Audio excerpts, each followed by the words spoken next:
After crossing the country by Amtrak, we finally rolled into Seattle, tired, excited, and ready to get off a train. Then, immediate travel weirdness. We ordered an Uber from the Amtrak station. It canceled, then another canceled, and another. Meanwhile, the taxi drivers were piled up out front and were literally arguing over who was going to take us. We finally gave in, hopped in a cab, paid more than Uber, and were just happy to be on our way to our hotel. First stop with friends, Pike Place Market. From the infamous gum wall, starting since the early 90s, it has defied the best efforts of the city to keep it clean, who now embrace it and periodically clean it off about every 5 years. It's somehow both disgusting and fascinating. Went to the original Starbucks and it felt like checking off Seattle classics. And yes, the fish still fly. We finally caught it on video, and honestly, even after 20 years, it's still fun to watch. Fort Tilapia! Fort Tilapia!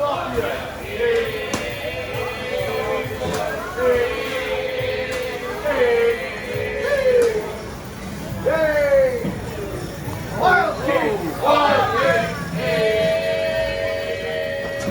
And then we stopped by Zoltar, the fortune teller, another Pike Place mainstay that's been here for over 40 years, just to check in and make sure we're still on the right path. If that sounds familiar, it's because we asked Zoltar for our fortune back in Bar Harbor, too. Once you start consulting fortune tellers on your travels, it kind of becomes a thing. All right, here we go. All right. Renee's going to be asking Zoltar again, should we be changing our plans? What should we do? This is the Pacific Northwest Zoltar, so he may have some different things to say. Long-distant relative. And an up-to-date one, because he does take credit cards. And he takes credit cards. Yes, you.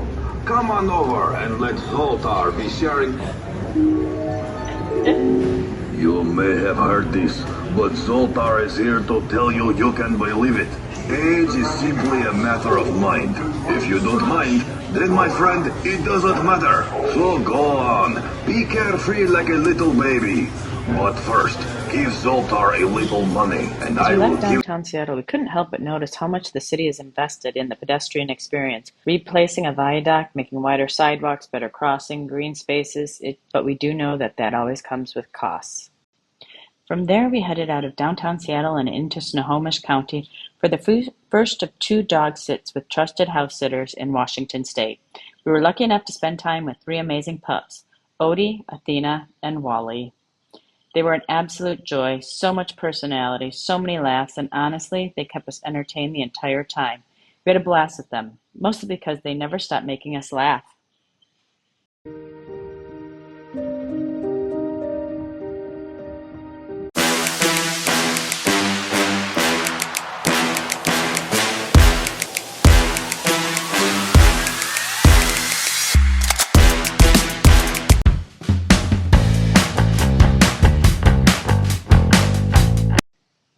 We found ourselves at a true local spot, the Monkey Bar, best known for Spam fries. Because when that's on the menu, you don't ask questions, you just order. And here's our honest take.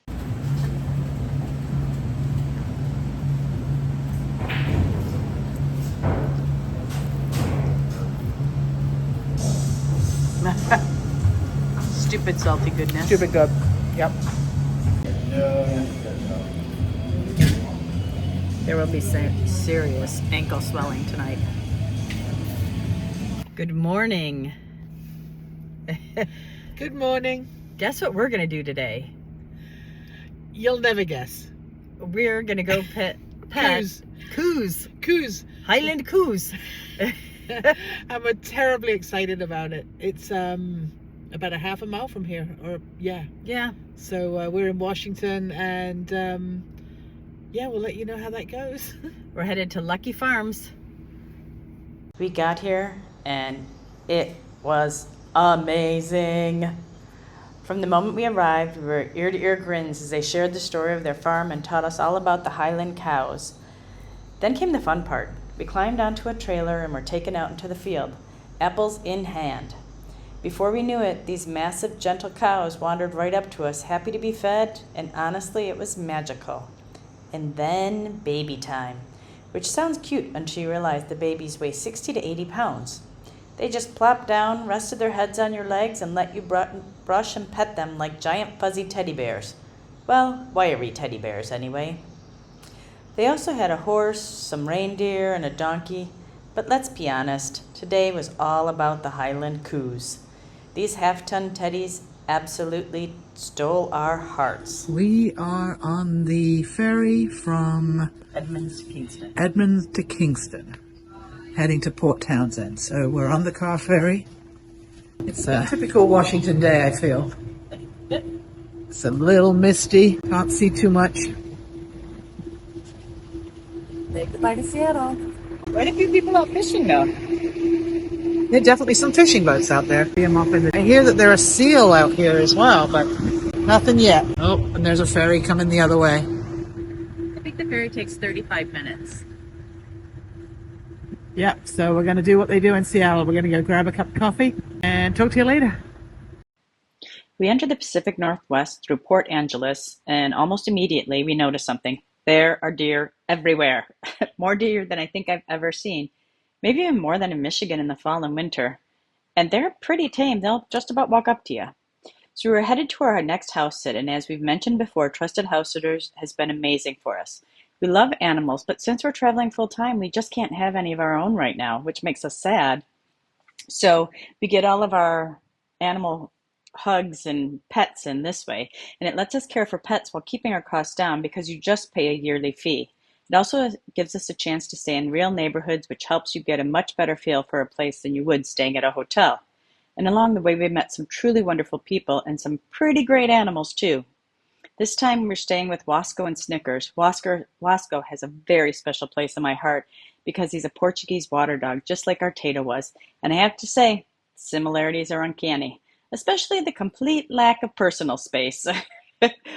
There were also beautiful trails right around the neighborhood where we could walk them, including an entire stretch filled with fairy houses.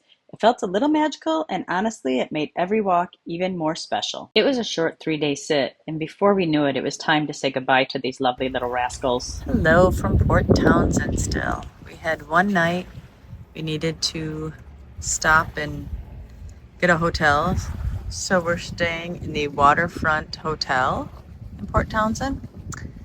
We got the balcony room, which was a $30 upgrade, but we're worth it. And this is what we see off our balcony. There's even a little beach down there if the water was warmer than 55 degrees. We grabbed dinner in town and were treated to this beautiful view of downtown Port Townsend from up on a hill. You know, one of those views where you don't even need a filter on your phone. While we were at dinner, though, we were invited to opening night of the Wooden Boat Festival, the locals' night. Of course we said yes. What we walked into was something really special. Live music all over, great food, and more than 300 stunning wooden boats, all set against the waterfront. This was the 48th annual Wooden Boat Festival, and, fun fact, it's the second largest wooden boat festival in the world. So we are eating a crab cake quesadilla. Krabby Creations, I think it is. Delicious. Let us know what you think. Don't be afraid. Take a bite. He said crab cake and cheese go really well together. What are you thinking? Oh my God, Thumbs up. Thumbs up from LeBron.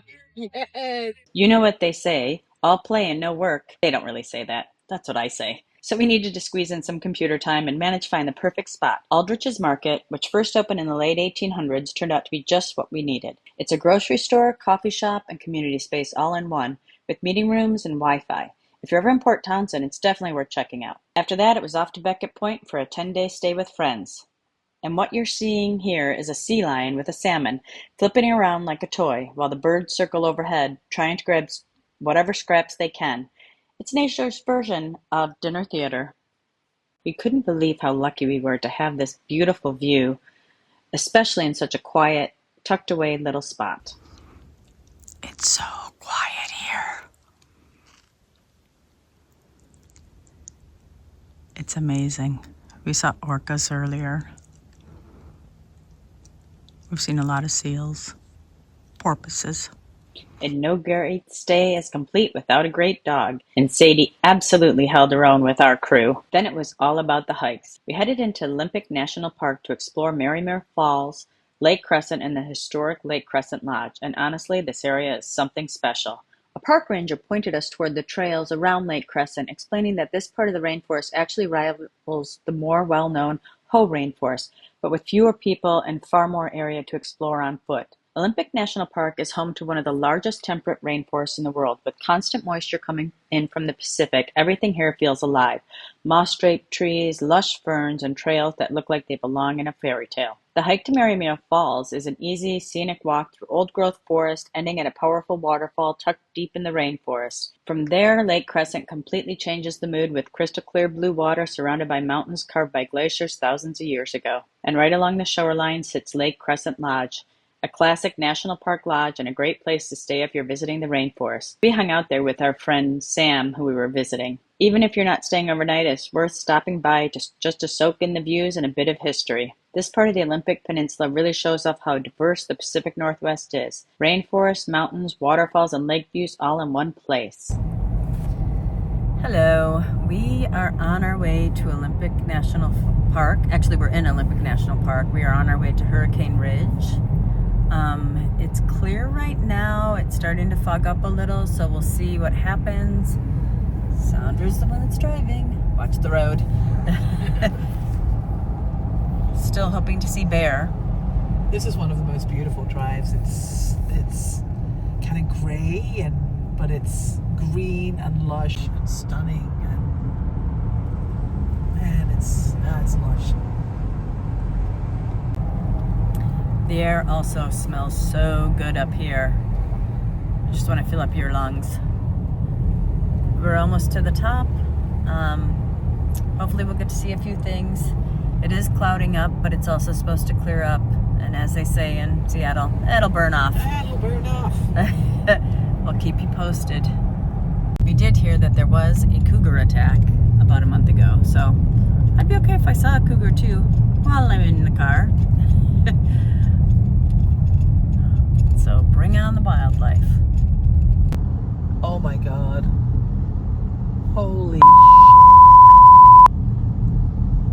That's a long way down. and it's gorgeous. Look at that, it is burning off.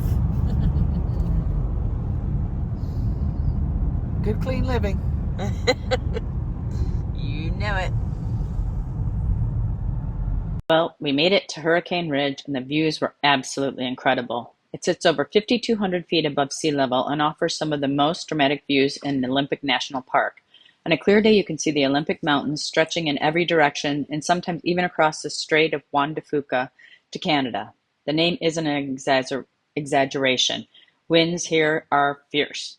But that constant weather is also what keeps this landscape so wild and beautiful. In the summer, the ridgelines fill with wildflowers, and in the winter, the area turns into a snow-covered playground.